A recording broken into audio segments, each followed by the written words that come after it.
नमस्कार मंडळी, श्री स्वामी समर्थ। मंडळी, ज्योतिष शास्त्रामध्ये सांगितल्याप्रमाणे आपल्या दिनदैनिक जीवनात कित्येकदा अशा काही घटना घडतात ज्यामुळे कधी आपल्याला फायदा होतो तर कधी आपलं नुकसान होतं।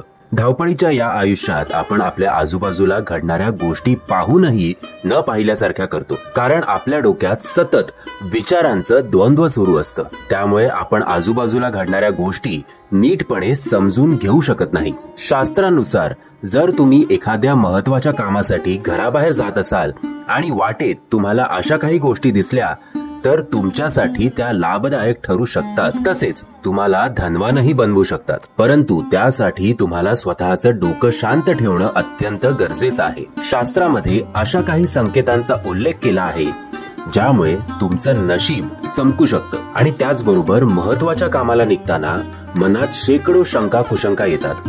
काम होईल का? संबंधित व्यक्ती भेटेल का? कामाला गती मिळेल का? कामात अडथळे तर येणार नाहीत ना? असे अनेक प्रश्न मनात उपस्थित राहतात आणि मनात शंकेची पाल चुकचुकते। नुसत्या विचारानेच आपण गर्भगळीत होतो आणि भीतीने कामाची चालढकल करत आजचं काम उद्यावर रेटतो। परंतु वेळेला अतिशय महत्त्व असते। निघून गेलेली वेळ आणि हातातून निसटलेली संधी कधीच परत येत नाही। जर तुम्हाला तुमचा प्रवास शुभ आणि यशस्वी करायचा असेल तर घरातून बाहेर पडण्यापूर्वी आराध्य दैवतेला धूप दीप वगैरे दाखवा आणि प्रवास शुभ होण्यासाठी प्रार्थना करा। यानंतर सर्व अडथळ्यांचा नाश करणारा भगवान गणेश किंवा आपले प्रिय देवाचे किंवा गुरूंचे नाव घेतल्यावरच घराबाहेर पडा आणि त्याचबरोबर प्रवासासाठी घर सोडताना स्वतःची विशेष काळजी घ्या।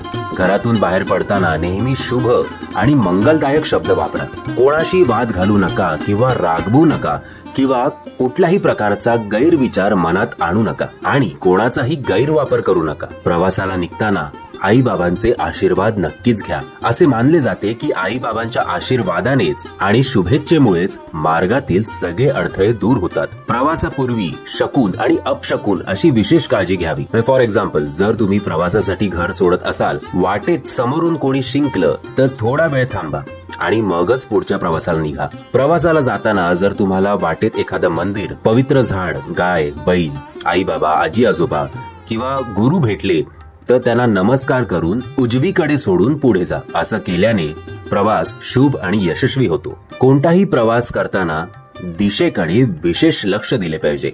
सोमवारी आणि शनिवारी पूर्वेला, उत्तरेत मंगळ आणि बुधवार, पश्चिमेला रविवार आणि शुक्रवार, त्याचप्रमाणे गुरुवारी दक्षिण दिशेला दिशाशूल मानली जाते। असे मानले जाते की त्या दिशेने प्रवास करताना एखाद्या व्यक्तीला सर्व प्रकारच्या त्रासांना सामोरं जावे लागते आणि फक्त महत्त्वाच्या कामालाच नाही तर एरवी सुद्धा तुळशीचे पान खाऊन बाहेर पडणे हे शुभ मानले जाते। त्याचबरोबर आपल्या इष्ट देवतेची पूजा करून बाहेर पडावे, तसेच स्वमुख पाणे देखील शुभ मानले जाते। मंडळी, मला माहिती आहे आताच्या युगात मुंबई, पुणे, नाशिक यासारख्या शहरांमध्ये किंवा गावाकडे सुद्धा या सगळ्या गोष्टी पाळणं तसं कठीण आहे। प्रवास कधी कुठून कसा करावा लागेल काहीच सांगता येत नाही, पण तरी आपली एक करमणूक म्हणून ते दिशाविशा या सगळ्या गोष्टी सोडून द्या। पण ऍटलीस्ट आईबाबांचे आशीर्वाद घेणं, एखादं मंदिर आलं तर पाया पडणं, या सगळ्या साध्या गोष्टी तर आपण नक्कीच करू शकतो। श्री स्वामी समर्थ।